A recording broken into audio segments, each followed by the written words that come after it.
Assalamualaikum warahmatullahi wabarakatuh.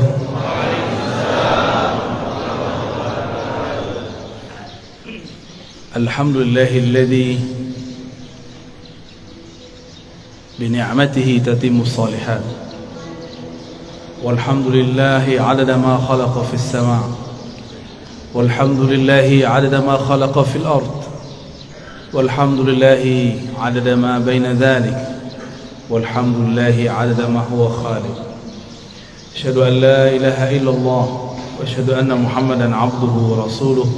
Allahumma salli wa sallim wa barik ala sayyidina Muhammad wa ala alihi wa ashabihi wa li baitihi wal mahdi khalifatihi wa sallim. Ibu Bupati dan Bapak Wakil yang dimuliakan Allah, betapa senangnya kita umaranya ikut ngaji. Alhamdulillah.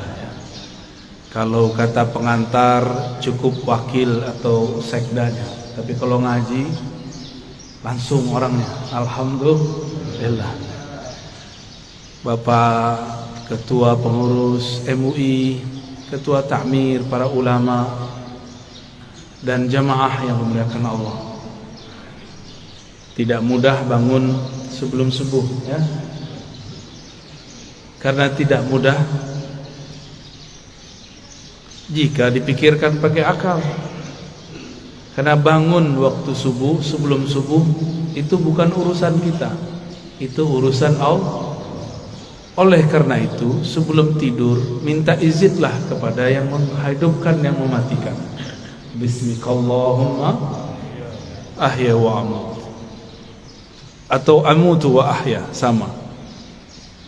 Ya Allah, izinkan aku tidur dan hidup kembali.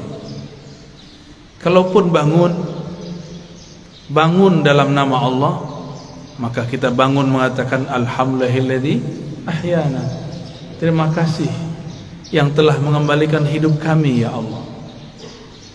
Hidup kalau tidak tambah taat dan ma'rifat, percuma hidup. Lebih baik mati. Tapi jika ada ketaatan, ada kemakrifatan dalam hidup, fal hayatu aula, maka hidup lebih baik. Maka ketika ada seseorang mengeluhkan sakitnya dan dia mengatakan, mati sajalah aku, apa kata Nabi? La tas'alul maut, la tatamannawul mauta. Jangan pernah berangan-angan pengen mati. Sakit badanku, iya sakit, tapi jangan pernah minta mati.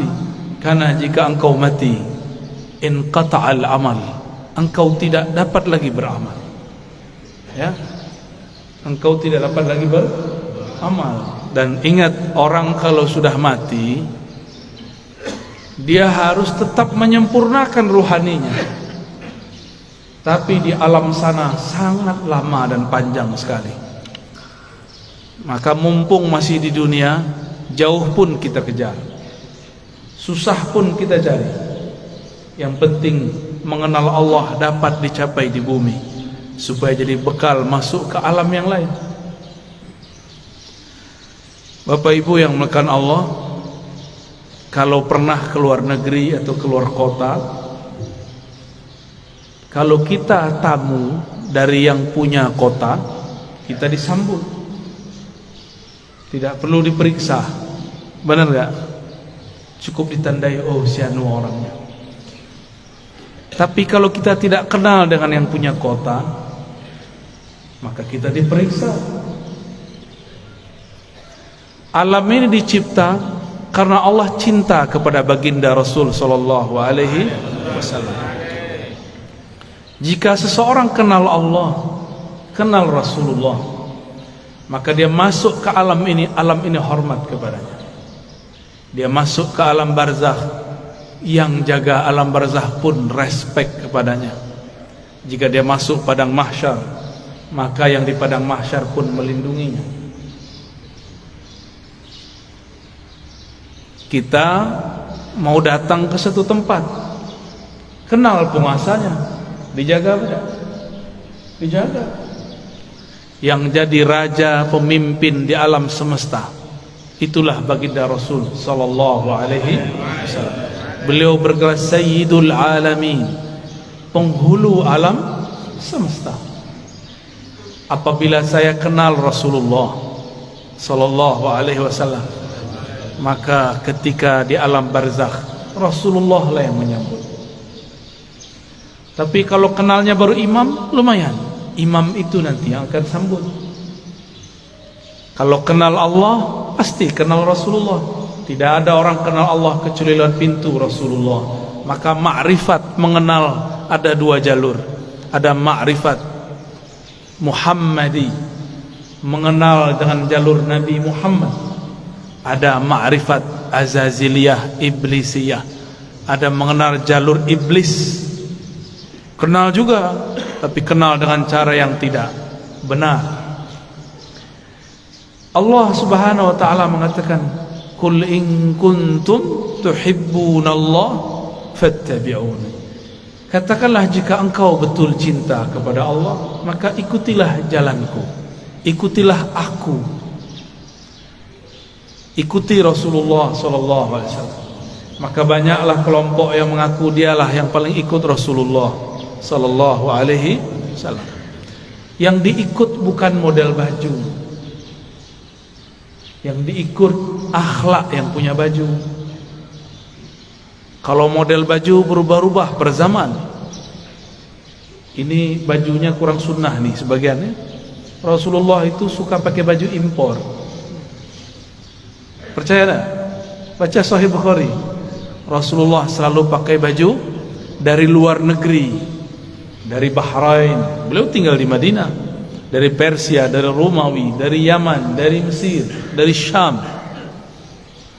Selalu memakai pakaian dari luar. Ada yang beliau beli, ada yang dibelikan. Tapi lebih banyak dibelikan orang, ya. Karena setiap kali ada orang datang, kasih beliau sallallahu alaihi wasallam hadiah.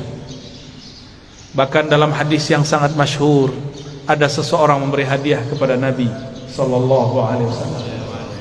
Baru saja dipakai, tiba-tiba ada yang angkat tangan, wahai Rasulullah, demi Allah, berilah aku jubah yang engkau pakai. Hadis riwayat Imam Muslim. Rasulullah tolak. Rasulullah itu Abul Arwah, Abul Alamin, bapaknya alam semesta. Karena beliaulah alam ini Allah cipta. Maka jika ada anak-anaknya minta, tidak mungkin beliau tolak. Bukan saja manusia, semua yang di alam ini meminta, pasti beliau terima. Maka beliau mengatakan, baik, diamlah sebentar, biar aku pakai dulu, biar senang dulu yang memberi. Kira-kira begitu kalau dia maknai. Nabi mengatakan, diam sejenak, aku pakai dulu. Dipakai sebentar, berpindahlah keharuman beliau sebagian kepada jubah itu. Baru beliau memberikan kepada orang itu. Tapi setelah itu ribut, sahabat-sahabat marah kepada yang meminta. Tapi apa kata yang meminta? Tahukah kalian untuk apa aku meminta ini? Aku meminta jubah Rasulullah untuk menjadi kain kafanku jika aku masuk kubur. Jadi beliau ingin dapat bau Rasulullah sallallahu alaihi wasallam. Keharuman Nabi tercium sampai ke langit. Beliau baru lahir, disambut oleh semua malaikat. Beliau lagi main-main, diinteli, disorot oleh malaikat-malaikat. Mereka ingin pastikan, inikah orang yang harum itu? Begitulah kata Jabir ibn Samurah, Anas bin Malik, dan sahabat-sahabat yang lain. Tidaklah Nabi melewati satu tempat, melainkan tempat itu ada harum Rasulullah di sana. Ketika Nabi pergi, harumnya masih tersisa. Sallallahu alaihi wasallam. Itulah sebabnya Imamuna Imam Malik, guru dari imam kita Muhammad bin Idris Asy-Syafi'i, jika beliau masuk kota Madinah, beliau langsung melepaskan sendalnya dan berjalan di bawah, tidak menggunakan kendaraan apapun. Lalu orang-orang bertanya, itu raja-raja masih naik kendaraan, kenapa engkau nyeker jalan kaki? Apa jawaban Imam Malik yang wafat 179 Hijriah? Sudah jauh setelah Rasulullah, tidak bertemu fisik Rasulullah sallallahu alaihi wasallam. Apa kata beliau? Aku malu. Di mana ditaruh wajah Malik? Dia berjalan dengan kakinya yang gagah, di atas kendaraannya yang megah, tapi di bawah tanah ada jasad Rasulullah sallallahu alaihi wasallam. Oleh karena itu, Allah muliakan Imam Malik bin Anas dengan memandang Rasulullah setiap kali dia tidur. Ma bittu lailan illa wa ra'aitu an-nabiyya sallallahu alaihi wasallam. Tidaklah aku tidur melainkan aku bermimpi memandang Rasul sallallahu alaihi wasallam. Berdasarkan hadis ini, riwayat-riwayat ini dan kisah Imam Malik, orang-orang semuanya beradab kepada Rasulullah. Suatu kali Rasulullah sallallahu alaihi wasallam berganti mimbar. Tadinya bersandar di pohon pelepah atau belahan-belahan pohon kurma. Tiba-tiba ada orang Rum, orang Syam. Mereka baru datang ke Madinah, tapi langsung masuk Islam. Ahli mebel, tahu mebel ya? Dia bisa buat mimbar Rasulullah. Ini termasuk mimbar, ini mimbar namanya. Ini bukan panggung, tapi mimbar cuma kegedean. Ya. Lalu Nabi naiklah ke atas mimbar. Ketika Nabi memulai mau mengajar di atas mimbar, tiba-tiba beliau dan para sahabat mendengarkan suara seperti orang merindu, seperti pengantar dari pembawa acara kita yang sangat merindukan Rasul sallallahu alaihi wasallam. Ternyata suara dilihat tidak ada anak-anak, tidak ada orang-orang, tidak ada siapapun yang menangis. Rasulullah mengerti, maka beliau mengatakan, yang menangis itu pohon kayu yang aku jadikan sandaran. Sekarang aku tinggal karena ada mimbar yang baru. Maka beliau turun sejenak. Itu tiang pohon dielus-elus, hanna hanina. Dia sedang merindu kepada Rasulullah, ditinggal oleh Rasulullah. Maka Nabi ajak dia ngobrol. Kamu pilih bersamaku atau masuk surga? Kalau kita ditanya begitu, maunya apa? Masuk surga. Samalah dengan kayu. Kata si kayu, masuk surga wahai Rasulullah. Ya, tinggian dikit daripada onta ya. Kalau onta datang kepada Rasulullah ngaku masalah perut, punggungnya sakit, ngadu kepada Rasul, mengadukan perasaan perut dan punggungnya yang berat. Lain dengan si pohon, dia mengadukan masalah, ingin selalu jadi sandaran Rasul. Nabi kasih kesempatan, bersamaku atau surga? Jawabannya apa? Ya, kalau si pohon jawabnya apa? Kayu bilangnya apa? Surga, karena kayu tidak punya akal. Kalau kayu punya akal, dia akan jawab, bersama engkau wahai Rasulullah. Ya, jadi yang berhati kayu minta surga dia. Ya. Berarti di dalam kayu ada ruh yang merindu. Tidak mungkin kayu bisa nangis jika tidak ada ruh di dalamnya.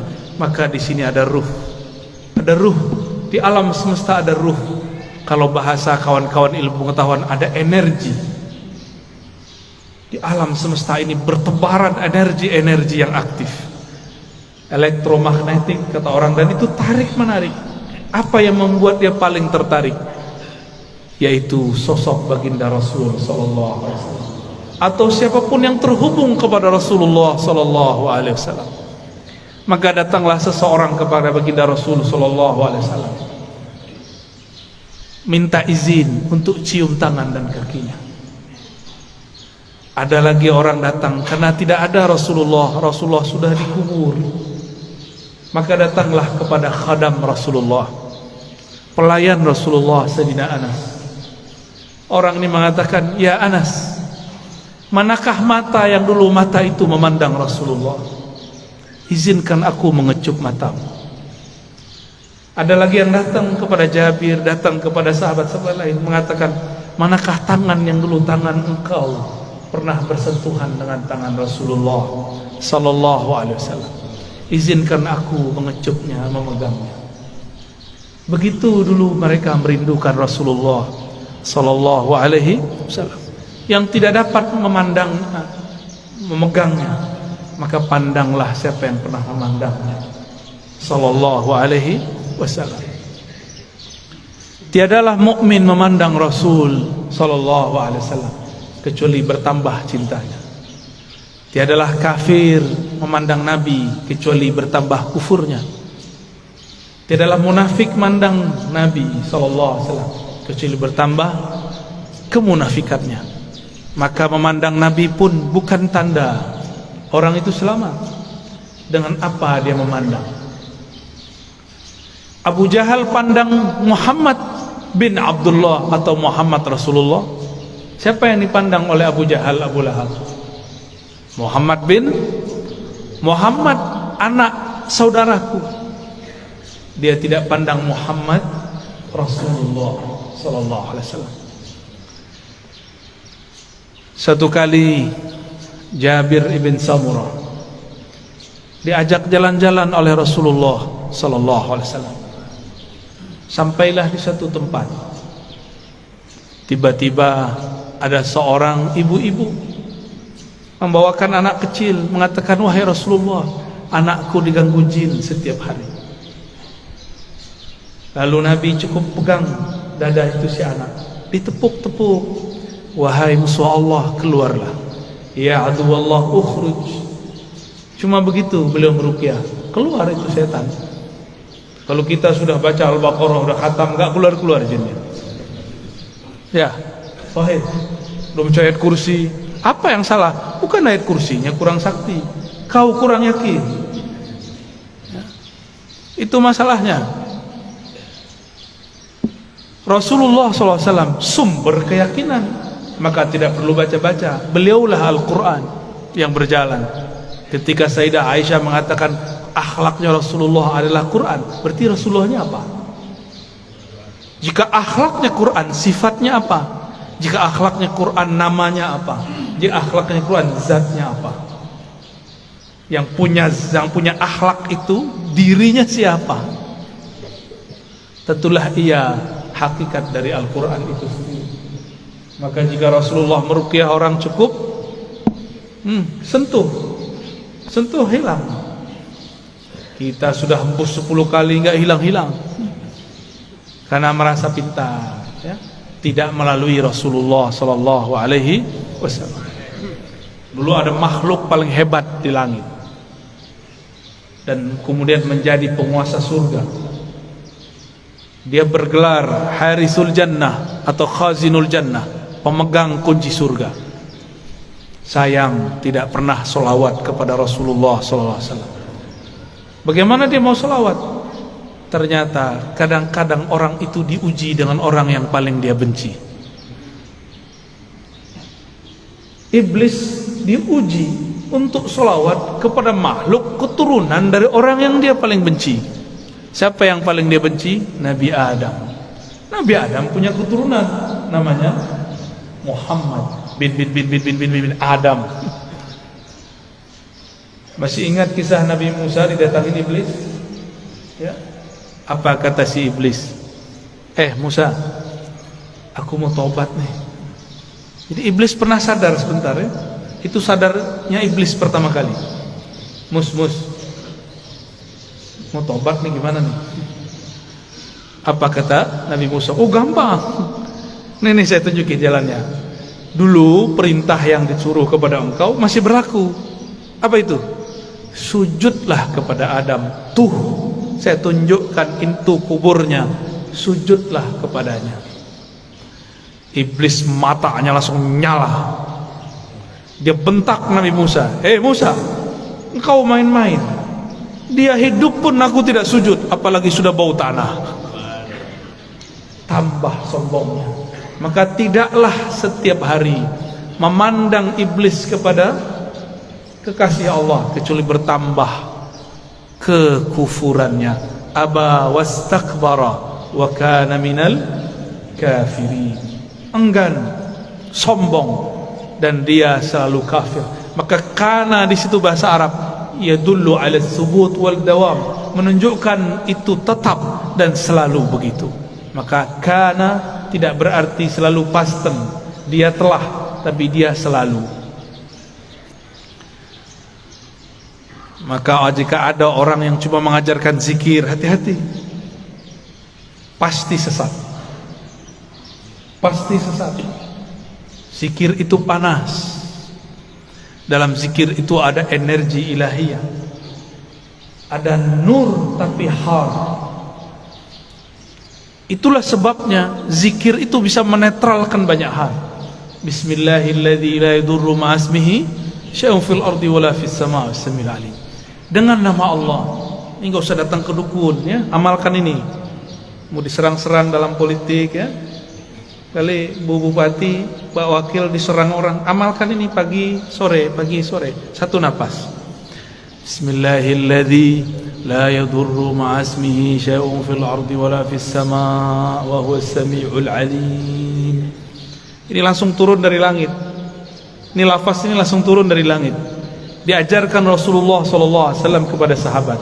Diriwayatkan oleh Imam Abu Dawud dengan nama Allah, Bismillah allazi, yang mana la yadurru ma'asmihi, tidak ada yang akan merusak, mengganggu siapa yang bersama namanya. Ini maksudnya apa? Gak ada yang ganggu, baik dari langit ataupun dari bumi. Namanya Allah, Allah titipkan semuanya ke dalam qalbu Rasulullah sallallahu alaihi wasallam. Maka orang yang datang kepada Allah lewat pancaran qalbu Rasulullah, dia langsung diterima. Kalau saya masuk kantor Bu Bupati, bawa surat sakti dari Bu Bupati, diterima nggak? Diterima. Tapi kalau bawa proposal, nggak ada janjian, ditolak nggak? Ditolak. Biasanya kalau pegawai itu ada kartu ya, kartu pengenal diri. Apa namanya? ID card. ID card. Itu kalau kita kemana-mana pakai ID card, tertulis di situ statusnya apa. Pasti tempat itu menghormati kita. Yang dipandang bukan kita, ID cardnya. Ya, siapa yang membawa nama Allah, siapa yang bersama Rasulullah, maka dia akan dihormati di mana saja. Imam Ahmad bin Hanbal dilecehkan oleh Al-Ghujur, ditelanjangi Pak. Itu Imam Ahmad bicara kepada sarungnya, wahai sarungku, tutuplah auratku, takutlah kepada Allah, engkau mempermalukan aku. Langsung naik itu, diturunin lagi oleh Al-Ghujur, enggak turun-turun. Al-Ghujurnya takut. Mulai Al-Ghujurnya takut Pak. Ayah Buya Hamka mau dirampok oleh penyamun dulu di tengah jalan. Dulu kan belum ada PJR ya, belum ada polisi ngawal kalau Ustadz jalan ya. Dulu ayah dari Buya Hamka namanya Syekh Abdul Karim Amrullah mau dirampok, mau dibunuh oleh penyamun. Terus beliau bilang, tunggu sebentar, saya baca surat Yasin dulu. Yasin. Yasin itu nama siapa? Nama Rasulullah SAW. Terus ada teknik membacanya. Selesai baca Yasin, itu orang sudah sujud-sujud. Maafkan saya lah, bingung beliau. Ternyata ini orang melihat sesuatu ketika Syekh Abdul Karim membaca surat Yasin. Bisa begitu Pak, tapi kalau Bapak yang baca nggak ada yang aneh. Baik. Rasulullah sallallahu alaihi wasallam dielu-elukan namanya baik di langit ataupun di bumi. Coba lihat, Sayyidina Jibril bolak-balik naik langit, tapi setiap kali sampai di langit pertama selalu ditanya, "Man anta?" Ente siapa? Itu Jibril. Jibril langsung bilang, "Saya orang yang bawa risalah Nabi Muhammad." Dibuka langsung, sebut nama Nabi, buka langsung. Jadi pembuka pintu langit nama Nabi Muhammad sallallahu alaihi wasallam. Maka orang-orang yang hidupnya bermasalah, cobalah mulailah salawat pagi 100, sore 100, malam 100. Di senggang, lagi di motor, lagi di mobil, salawat 100 kali. Jangan kurang salawat setiap hari daripada 500 kali lah. Sembari bekerja, sembari bergerak. Apa susahnya? Kenapa bersosial media tidak susah? Tapi bersosial media dengan Rasulullah susah. Kenapa kita mau jemput rezeki? Pada rezeki itu ada berkah Nabi sallallahu alaihi wasallam. Rezeki terbesar umat adalah lahirnya Rasulullah sallallahu alaihi wasallam. Suatu kali Uwais Al-Qarni hendak pergi haji. Tiba-tiba ibunya mengatakan, "Wahai Uwais, jika engkau pergi, dengan siapa ibumu?" Kata Uwais, "Baiklah ibunda, tapi tunggu sebentar, aku berikan semua perbekalanku kepada temanku yang sedang merindukan Rasulullah. Tapi dia tidak punya bekal, orang tuanya sudah tidak ada." Dihantarkanlah kepada orang tua. Entah dapat apa rasanya. Orang-orang berangkat, dia tidak bisa berangkat. Teman-temannya Uwais dan teman-temannya semua berangkat, orang ini enggak berangkat. Tiba-tiba Uwais ketuk pintu mengatakan, "Wahai tuan, wahai sahabatku, ini semua bekalku, aku berikan kepada engkau." Orang ini lagi sujud, ingin berangkat tapi tidak punya uang, ingin berangkat tidak punya kendaraan. Apa yang dia rasakan? Lalu dia bertanya, "Lalu engkau bagaimana wahai Uwais?" "Aku masih punya ibu." Jika rindu Rasul sallallahu alaihi wasallam harus merawat ibu. Orang yang rindu Rasulullah tidak hormat kepada ayah ibunya, batal cintanya. Orang cium tangan guru tapi tidak cium tangan ayah ibunya, batal cium tangannya. Orang yang ziarah ke ulama tapi tidak ziarah ke ayah ibunya, batal cintanya kepada ulama. Betapa aneh sekarang, banyak orang baik ke gurunya tapi membentak ayah ibunya. Aneh. Masih punya ibu sebagian besar, ayah nanti pulang cium tangannya, ya. Baca sholawat ketika mencium tangannya. Semoga Allah ridha melalui ini. Dan pasti ridha. Ridha Allah itulah kunci dalam tangan ibu. Kenapa disebut ibu dan ayah itu kunci ridha Allah? Ridha Allah fi ridhal walidain. Karena merekalah kita ada secara fisik, secara ruhani kita ada karena ruhaniah Rasulullah. Maka Rasulullah, Nur Muhammad, ruhnya disebut Ahmad, disebut Ummul Arwah, induknya semua ruh. Muhammad, nurnya disebut Abul Arwah, bapaknya semua ruh. Ini cuma istilah, bahwa segala satu bersumber darinya. Inilah yang sering kita katakan ketika Allah menciptakan alam semesta. Apa yang Allah lakukan pada alam? Allah menciptakan alam ini supaya alam ini sempurna dengan menyembahnya. Allah tetap sempurna tanpa disembah alam. Allah ciptakan alam supaya alam itu sempurna dengan menyembahnya. Disebut dalam Quran liya'budun, untuk menyembahku. Siapakah yang paling sempurna menyembah Allah? Rasulullah SAW. Siapakah yang paling kenal Allah? Rasulullah SAW. Maka yang dimaksud dalam ayat ini, tidaklah aku ciptakan jin dan manusia illa liya'budun, kecuali untuk menyembahku sebenar-benar menyembah, mengenalku benar-benar mengenal. Itulah sosok Rasulullah sallallahu alaihi wasallam. Jadi ayat ini berbicara tentang Rasulullah sallallahu alaihi wasallam. Jadi jika ada orang mengatakan tidak usah buat maulid, tidak usah buat zikir-zikir, gak usah buat zikir jamaah, gak usah buat manaqib, tugas kita ibadah. Ya itu ibadah. Dan ibadah yang paling tinggi adalah as-salawat ala nabi sallallahu alaihi wasallam. Ini saya ulang-ulang ya, supaya masuk ke alam sadar kita dan alam bawah sadar kita. Allah sholat nggak? Allah sholat nggak? Allah tadi sholat subuh nggak? Nggak. Saya ulang yang kenceng dong. Allah sholat nggak? Allah haji nggak? Allah puasa nggak? Allah sedekah nggak? Tapi Allah bersalat. Innallaha malaikatahu shalluna 'alan nabi. Jadi sebelum ada salatnya kita, Allah sudah salawat kepada Nabi. Sebelum ada zikir, baca Quran, ngaji kita, belum ada thariqat kita, belum ada mazhab kita, belum ada manhaj kita, belum ada. Allah sudah bersalawat. Maka ciri-ciri musuh Allah, dia benci orang salawat. Meskipun sorbannya 7 kali lilit, meskipun jenggotnya sepanjang tali apa? Tali rapia. Bapak kayaknya kesal banget orang itu ya.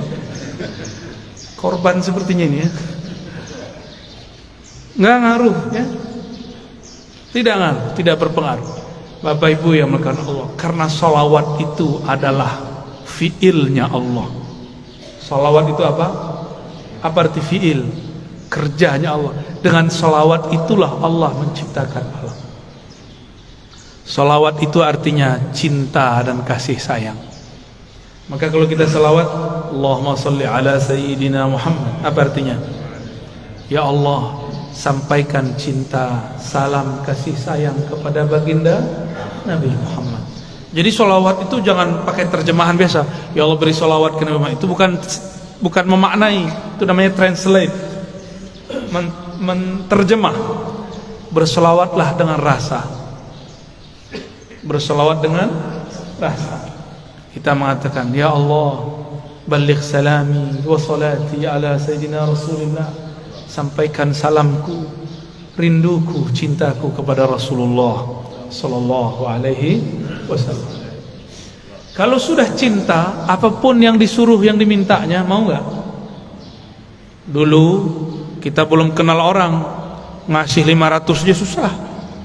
Sekarang sudah jadi pasangan, mau dia minta 5M, kalau ada kita kasih, kalau nggak ada salawat ya.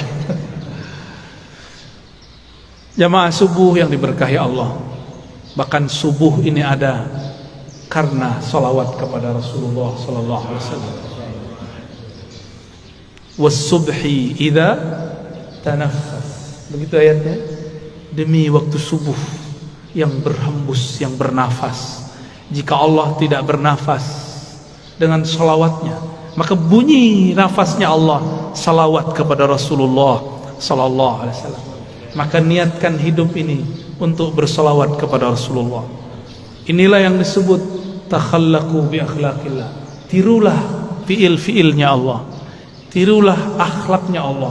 Allah itu mencipta alam dengan salawatnya karena cinta kepada Rasulnya. Maka beramallah karena cinta, bukan lagi buat maulid, buat manakib karena ada hajat. Pak Kiai, Pak Ustadz, doakan saya bisa beli apa? Beli rumah. Pak Kiai, doakan saya beli mobil. Pak Kiai, samalah kau dengan onta itu ya. Onta datang ke Nabi, ya Rasulullah, perutku lapar, tugasku banyak, tuanku nggak tahu diri. Onta datang nangis, yang dikadukannya bukan ya Allah Rasulullah, izinkan aku bersamamu, nggak ada dia ngomong begitu. Onta, paham onta? Si kayu ngomong, aku ingin di surga aja. Tapi beda dengan Abu Bakar, beda dengan Umar, beda dengan Utsman, beda dengan Ali. Mereka ingin jadi pintu-pintunya Rasul.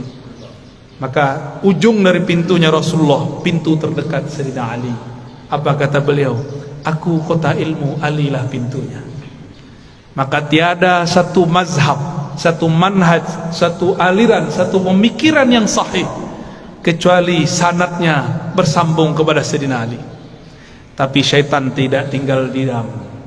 Dia buatlah, dia campur adukkanlah cinta kepada Ali dengan benci kepada sahabat. namanya kelompok Rafidhah, kelompok yang membenci sahabat Rasul sallallahu alaihi wasallam. Ya, kita cinta Sayyidina Ali, cinta juga sahabat Rasul. Ini perbedaan kita dengan Syiah Rafidhah. Mari berguru kepada orang bersanad, nanti bersambung kepada Sayyidina Ali. Lebih kurang itu pengantar rindu yang dapat saya sampaikan. Ya, di sela-sela rihlah. Rihlah artinya perjalanan. Dulu Rasulullah buat rihlah.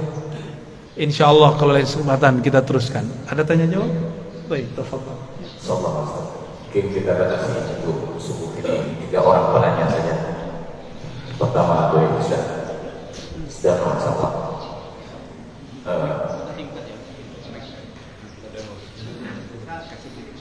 ya, yang itu ibu satu.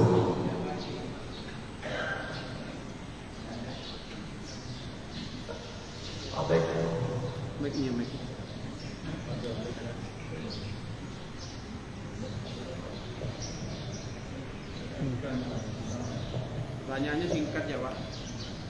Langsung kepada pertanyaannya.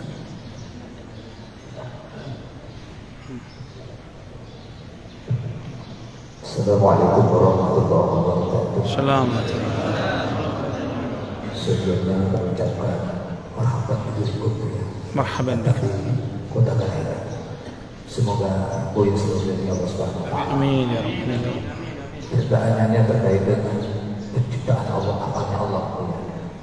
Saya pernah mendengar bahwa Allah mencipta itu menggunakan afal kun untuk makhluk, tetapi ketika di bagian Nabi tidak menggunakan kata kun, tapi menggunakan pusat nafas. Kemudian kun itu di situ ada kata k dan nun. Yang pertama adalah kamal nun dan kamal nun. Jadi relevansinya atau realnya yang kamal nun itu apa? Yang kamal nun apa? Yang pertama, satu lagi. Satu aja ya. Bagi-bagi Pak ya. Terima kasih. Ya. Rasulullah sallallahu alaihi wasallam tidak dicipta dengan kun. Rasulullah itu dihembuskan dengan rahmahnya. Tapi tetap saja hukum jasadiahnya, karena keturunan Bani Adam pasti ada kun, tapi kunnya tunduk kepada rahmat Allah. Inna rahmati sabaqat ghadabi. Ya. Ukuran makhluk kalau diusir, dilempar pakai batu dan tai, itu melaknat orang yang lempar. Nih coba lihat, antum benar nggak berguru ke ulama wali Allah? Dikritik dikit marah, ya. Beda sedikit marah, beda politik ngamuk. Bukan wali Allah itu. Cuma dibentak dikit langsung melaknat. Cuma beda fikrah, pemahaman, langsung ente sesat, ente bid'ah. Wali apaan begitu? Pewaris apaan begitu? Pewaris Rasulullah, kalbunya mirip-mirip Rasulullah sallallahu alaihi wasallam, walaupun tidak sama tapi mirip-mirip. Jika dicaci dia balas mendoakan kebaikan. Kalau kita dicaci maki orang gimana? Laknat Allah atas ente. Betul ya? Tapi kalau Rasulullah dicaci orang, apa kata beliau? Ya Allah, jadikan yang mencaciku ini keturunannya percaya kepada Engkau, beriman kepadaku. Beda dengan Nabi Nuh. Nabi Nuh udah capek dakwah 900 tahun. Antum baru ngomong 9 menit ke anak udah marah-marah ya. Nabi Nuh 900 tahun wajar. Tahun 950 tahun umurnya. Beliau sudah capek. Takdirnya berjalan begitu. Beliau berdoa, ya Rabb, tolong hancurkan umatku. Karena kalau mereka punya keturunan, keturunannya pasti kafir. Nabi Nuh, ini dosa adab. Tapi ini bukan dosa. Wajar, sudah 900 tahun. Tapi bagi Nabi ini dosa. Belum terjadi, dia sudah berburuk sangka, ya Allah kalau mereka jadi pasti kafir. Itu masalah Nabi Nuh. Masalah siapa? Nabi Nuh. Jangan ulangi kesalahan itu. Baca surat Nuh. Ya. Di surat Hud lain lagi, ya Pak Hud ya. Surat Nuh, baca cuma dua halaman, nggak sampai. Pelajaran besar. Karena nabi-nabi pun tidak sesempurna Nabi Muhammad SAW. Yang sempurna rahmatnya bulat turun itu ke Nabi Muhammad SAW. Maka siapa yang jadi pewaris Nabi Muhammad, pasti kalbunya dipenuhi rahmah. Gak ada benci. Ya, ini orasi dikit benci. Gak ada kebencian. Tegas boleh. Ya, saya kalau tegas-tegasan, mungkin bapak kabur juga kali ya. Kebakar semua paling. Kita tahan energi ini. Jangan sampai energi semangat ini keluar luber sebelum saatnya. Rasulullah itu kalau perang Pak, perang itu nggak perlu dijaga, walaupun tetap ada yang jaga. Ada sahabat Nabi, kakinya itu betis yang kekar itu belah dua oleh tombak, kena tombak. Datang kepada Rasulullah, ya. Datang kepada Rasul, darah mengalir deras. Nabi cuma bilang Bismillah, sembuh. Jadi Nabi itu giginya ompong, itu perlu dipertanyakan riwayatnya, maksudnya apa itu? Ini sekedar menunjukkan sisi manusiawinya. Nabi lagi sandiwara sebenarnya.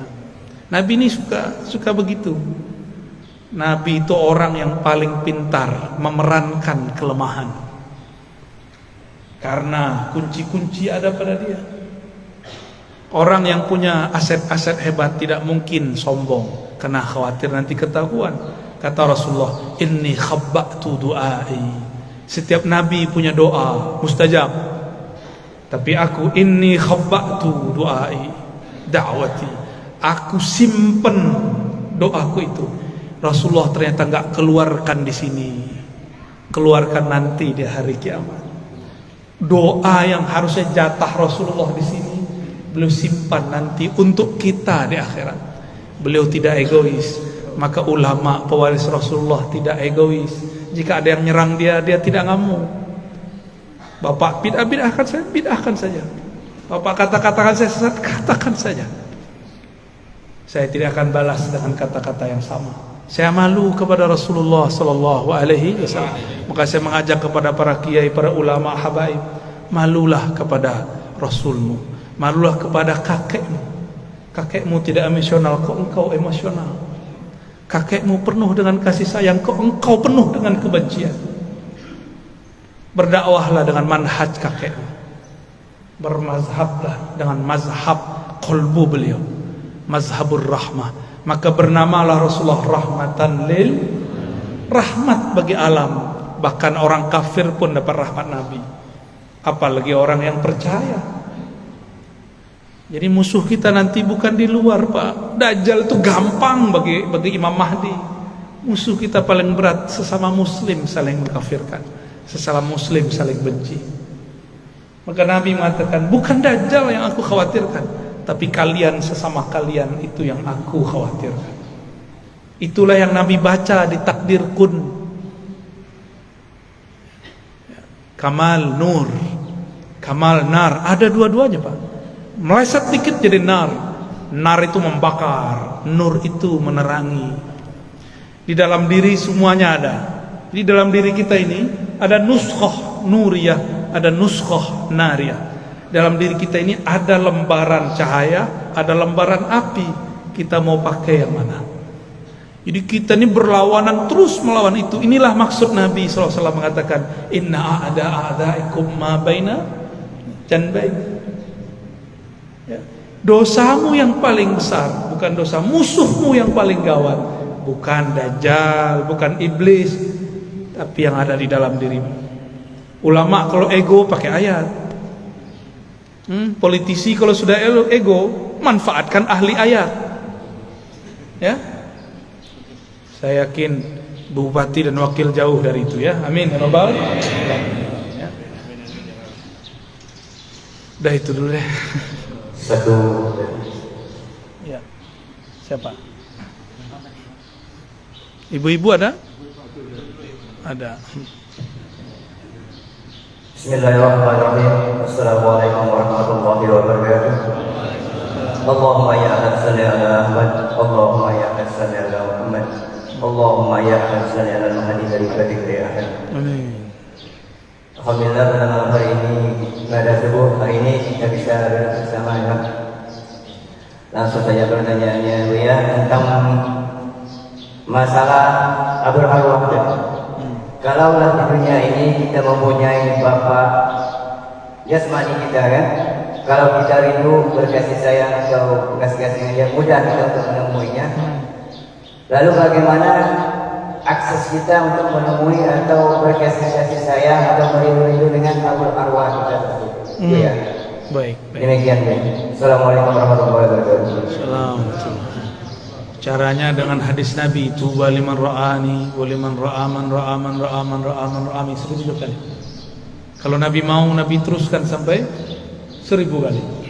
Beruntung yang memandangku, beriman kepadaku, atau yang memandang orang memandangku, atau yang memandang dia, yang memandang dia, yang memandang dia, yang memandang dia. Yang enggak bertemu sahabat Nabi, bertemu murid Nabi. Yang enggak bertemu muridnya sahabat Nabi, bertemu muridnya lagi, begitulah. Jadi cara paling mudah, jangan jauh-jauh dari orang bersanad. Jangan hanya bernasab. Nabi Nuh pun punya anak yang durhaka kepada beliau. Kalau cuma nasab gak cukup, harus nasaban wasanadan. Nasabnya nyambung, oke. Yang paling penting lebih sambung adalah sabak ilmunya kepada Rasulullah SAW. Maka ada namanya Abul Ulum, bapak pengetahuan, itu Sayyidina Ali. Carilah orang-orang yang terhubung ilmunya kepada imam-imam mazhab, karena semua imam mazhab terhubung kepada Sayyidina Ali. Jika ada mazhab tidak terhubung kepada Sayyidina Ali, hilang. Coba lihat, ada mazhab Zahiri, Imam Daud Az-Zahiri, dia dulu mazhab Syafi'i, lalu kemudian mengkritisi mazhab Syafi'i, lalu dia buat mazhab sendiri, tidak terhubung kepada sanad Imam Syafi'i. Imam Syafi'i berguru ke Malik, Malik berguru kepada Ja'far, Ja'far berguru kepada ayahnya, kakeknya, terus sampai kepada Sayyidina Ali. Enggak ada mazhab kecuali lewat Sayyidina Ali. Thariqat, kalau ada thariqat tidak jalur Sayyidina Ali, tidak jalur Sayyidina Khidir, tidak jalur Sayyidina Nabi SAW, habis. Kullu sanadin inqata'a ila sanadi. Semua sanad yang tidak sumbernya dariku, maka sanadnya terputus. Kalau thariqat mesti Sayyidina Ali, Sayyidina Abu Bakar. Kalau ruhani langsung kepada Rasulullah sallallahu alaihi wasallam. Ya. Jadi bagaimana caranya kalau kita rindu kepada Bapak Ruh? Temuilah orang yang terhubung kepada Bapak Ruh, yaitu ulama yang kolbunya nyambung kepada kolbu Rasulullah sallallahu alaihi wasallam. Ya.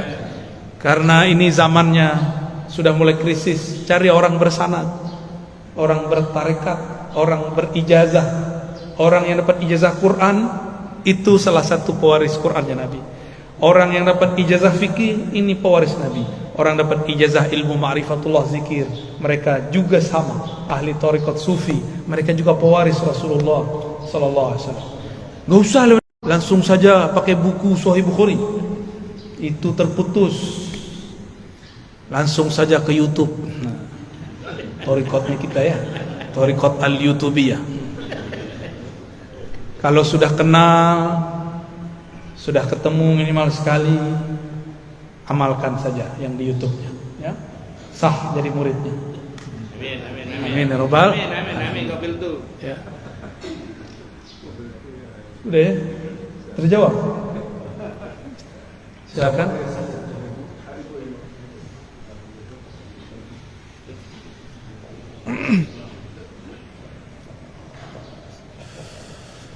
Assalamualaikum warahmatullahi wabarakatuh. Assalamualaikum. Buya yang kami hormati dan kami muliakan Allah. Saya seorang ibu sebagai kedai perempuan ingin bertanya, seorang kaum wanita ini nafsunya lebih banyak daripada kaum pria.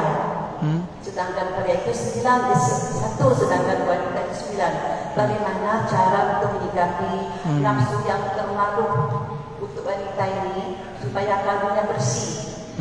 Itu jaga dan terima kasih sedangkan. Jangan salah paham. Warahmatullahi wabarakatuh. Nafsu di situ syahwat ya, bukan syahwat itu artinya keinginan rendah dunia. Angan-angan perempuan terhadap fulus lebih kencang dari laki-laki. Benar ya? Itu maksudnya, jangan salah paham Pak. Ibu itu nggak nafsu nggak Bapak. Begitu juga kalau sudah senang dengan lawan jenis, maka si perempuan seperti terjadi di zaman Nabiullah Yusuf. Ya, Nabi ucup kata orang ya. Itu Zulaikha diisukan. Zulaikha cemen, masa tergoda dengan pelayannya sendiri. Zulaikha panas telinganya. Kalian belum tahu siapa yang aku suka ya. Ya udah, dibuat arisan emak-emak. Tapi ini emak-emak pejabat, karena Zulaikha istri seorang menteri. Maka istri-istri menteri-menteri yang suka gosip, ini memang dari dulu yang suka ngegosip. Itu adalah ummahat, emak. Ada emak yang belum jadi punya anak, belum punya bapak, itu sama aja ya. Dari dulu udah begitu. Itu nafsu juga, nafsu ngomong. Jadi ibu-ibu nih, bapak-bapak hati-hati. Ibu-ibu ini kalau sudah curhat kepada selain kita, berarti kita ini nggak pernah mau dengerin mereka. Itu bagian dari nafsu. Maka kalau pulang dengerin istri curhat, ya. Mau bapak-bapak? Itu bagian dari nafsu yang disebut tadi. Bukan hanya nafsu seksual, bukan. Nafsu ingin didengar, pengen tahu suaminya ngapain, pengen tahu isi dompetnya berapa, ya, supaya nggak khawatir. Gitu. Pengen tahu transfer kemana aja, ya. Takut ada transferan ke ujung sana, gitu. Itu Zulaikha kumpulkan ibu-ibu cantik-cantik bukan main. Suaminya juga gagah-gagah, tapi perutnya lebih gagah dari mukanya. Biasa istri pejabat, ya suami-suaminya udah kayak kita Pak, ada kemajuan perut, ya betul ya. Ya alhamdulillah, tanda lumayan makannya enak ya. Menghibur diri Pak, aslinya malu kita nih ya. Saya agak tinggian dikit jadi gak ketahuan, aslinya lumayan. Ketika ibu-ibu sedang asik memotong apel, memotong buah-buah segar dari tepian kebun-kebun Sungai Nil, disuruhlah sang ganteng abadi. Ucup, cup, sini cup, anterin dong. Minta dianterin makanan. Jalanlah Nabi Yusuf yang tadi sedang motong-motong, gak sadar. Mereka tidak motong tangan, tapi kegores, berdarah tangannya, dia gak sadar. Sudah berdarah dia gak sadar. Itu debus paling hebat itu ya. Ibu-ibu ini usah belajar debus, pandang aja orang cakep ya.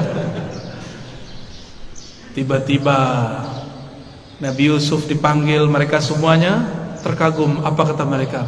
Ya Rob, ini bukan manusia, ini malaikat. Jadi mereka bilang ini bukan manusia. Emang ada malaikat begitu? Enggak, itu ya manusia, Nabi Yusuf alaihissalam. Wah, makanya jangan ganteng-ganteng amat Pak, repot ya. Jadi mukanya nggak usah dikasih apa namanya, pembersih itu. Udah lo begitu aja lah, laku. Ibu-ibu tuh baru perlu tuh ya pembersih, bedak, nggak apa-apa. Kalau kita nggak usah. Nabi Yusuf wajahnya lebih cantik daripada perempuan, lebih gagah dari panglima. Dilihat gagahnya gagah, dilihat halus lembutnya sangat lembut. Sampai satu ruas itu mereka, satu ruas di wajahnya mereka mengatakan. Tapi kata Rasulullah SAW, Jamalu Yusuf nisfu jamali. Makanya ada lagunya, ya Jamal, ya gimana lagunya? Ya Jamal, ya Jamal. Aduh susah ya. Jamal lo. Artinya apa? Gagahnya Nabi Yusuf baru separuh gagahku. Tapi Nabi Muhammad sembunyikan gagahnya itu dalam tubuh Muhammad bin Abdullah. Karena kalau dibuka, Nabi Yusuf kalau berdiri, ibu-ibu lupa diri. Nabi Daud jika bernyanyi, burung pun lupa nafas. Nabi Daud tuh kalau udah zikir 3 hari bisa nggak makan minum. Burung yang tadi mau berangkat, karena burung ini nggak punya tabungan, maka si burung dia lemas, dia tidak sadar dia sudah mati dalam mendengarkan kalam-kalam yang dibaca Sayyidina Daud. Begitu juga kalau Nabi Yusuf lama-lama berdiri di situ, bisa-bisa benar-benar putus tangan ibu-ibu itu. Yaqta'na aydiyahunna, hampir-hampir saja mereka memotong jari-jarinya. Untung Nabi Yusuf disuruh lewat lagi. Terus biar aku saja yang menikmati wajahmu, kata Zulaikha. Lalu Zulaikha mengatakan, lihat tangan kalian. Kagetlah mereka. Tangannya sudah berdarah-darah, tapi tidak terasa sakitnya. Begitulah kalau melihat sang kekasih yang hakiki. Sakit pun kita jalani, benar kan? Itulah kata mak-mak dulu, yang penting sama kamu. Jual gorengan juga nggak apa-apa. Yang penting sama kamu walaupun hidup susah. Suaminya ngomong gitu. Siap hidup susah nggak? Seharusnya ibu-ibu jangan begitu, ya. Bapak-bapaknya disuruh ngomong, siap hidup enak nggak? Bisa gitu nggak? Gak ada ngomong gitu Pak. Bilangnya selalu siap hidup.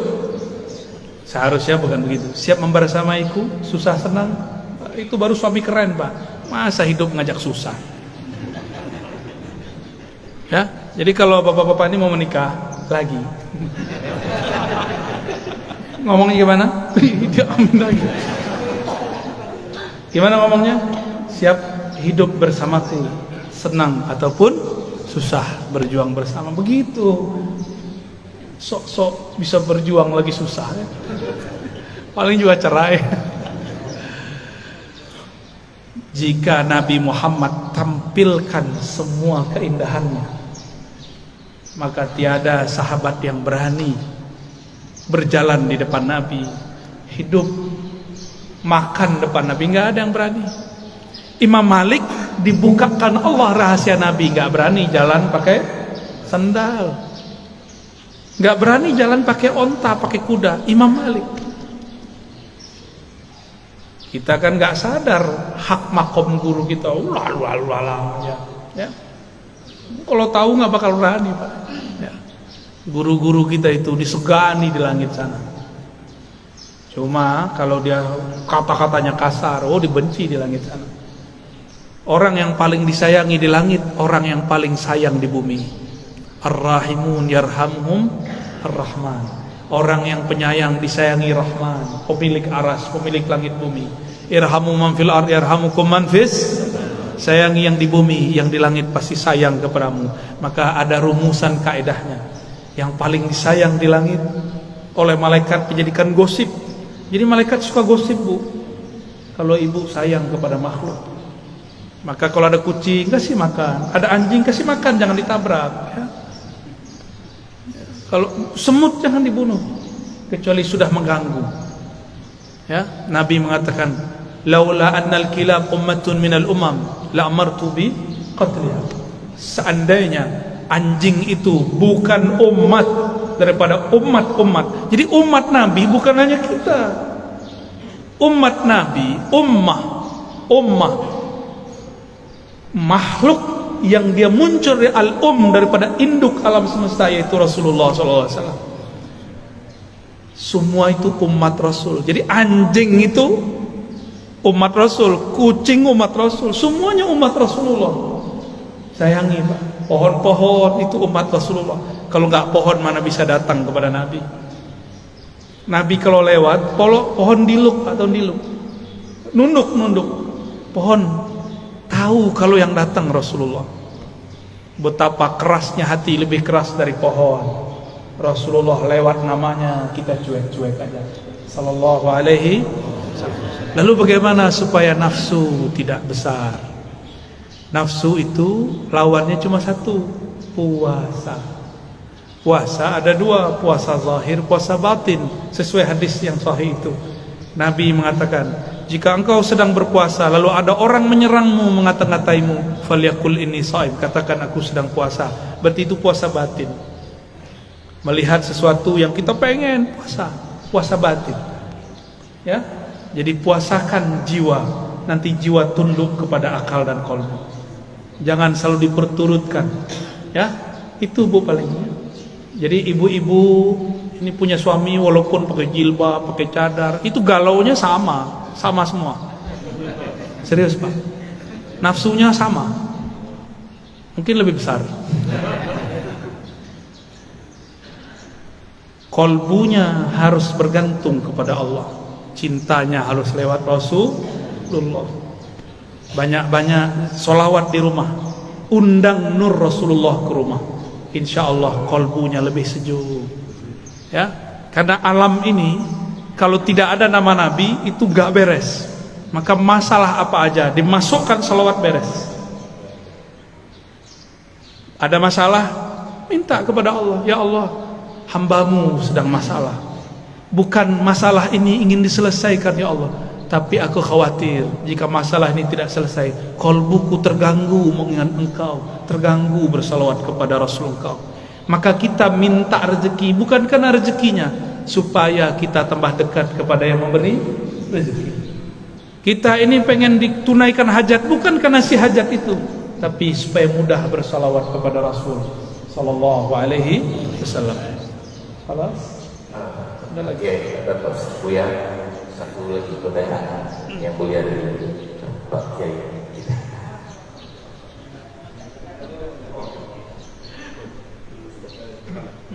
Halas ya? Baik. Kita langsung doa. Doa apa? Baik, mari kita doa. Kita minta kepada Allah melalui kemuliaan Rasulullah SAW. Al-Fatihah. Ya, Allahumma ya Rahman ya Rahim ya Karim, salli ala Sayyidina Muhammad. Allahumma ya Ahad, salli ala Muhammad. Ya Allah, sampaikan salam kami, salam rindu kami kepada Nabi Muhammad sallallahu alaihi wasallam. Allahumma balligh salamana wa tahiyyatana wa ashwaqana ila nabiyyina Muhammad sallallahu alaihi wasallam. Ya Allah, rindu kami, jadikan rindu kami kepada Nabi Muhammad sallallahu alaihi wasallam. Ya Rabb, kalbu ini berubah-ubah ya Allah, tapi Engkau Maha tidak berubah ya Allah. Fasabbit qulubana bika, maka tetapkan kalbu ini selalu bersama Engkau, selalu merasakan kehadiran Engkau. Ya Allah, Engkau mengatakan wa huwa ma'akum aina ma kuntum. Engkau selalu bersama kami, tapi maafkan kami ya Allah, kami buruk adab tidak merasa bersama Engkau, sehingga kami lancang bermaksiat ya Allah. Sehingga kami lancang, kami tidak hormat kepada kekasih-kekasih Engkau ya Allah. Allahumma ya Allah, kalbu kami gelap karena dosa ya Allah. Kalbu kami gelap karena lemah iman ya Allah. Ya Allah, kalbu kami sangat bernoda dengan banyaknya iri, dengki, sombong. Hanya Engkaulah yang dapat membersihkan ya Allah. Fatub alaina, maka bersihkan kalbu kami ya Allah. Jangan Engkau ambil nyawa kami kecuali Engkau telah membersihkan kami ya Allah. Jangan Engkau biarkan kami memasuki pagi dan sore kecuali Engkau meridhoi kami ya Allah. Ya Allah, seandainya kami salah, seandainya kami silap, seandainya kami keliru, jadikan kami orang yang salah, keliru, tapi Engkau tetap meridhoi, memaafkannya. Jadikan kesalahan kami kesalahan orang yang dicintai, sehingga jika salah tetap dimaafkan. Allahumma ya muqallibal qulub, ya muhawwilal ahwal, ya munazzilal barakat war rahman. Wahai yang menurunkan keberkahan, berkahi hidup kami, berkahi rumah kami, berkahi pasangan kami, berkahi anak-anak kami, guru-guru kami, berkahi negeri ini, berkahi pemimpin dan ulama-ulamanya, berkahi orang-orang yang sedang merindukan kerinduan besar kepada Rasulullah SAW.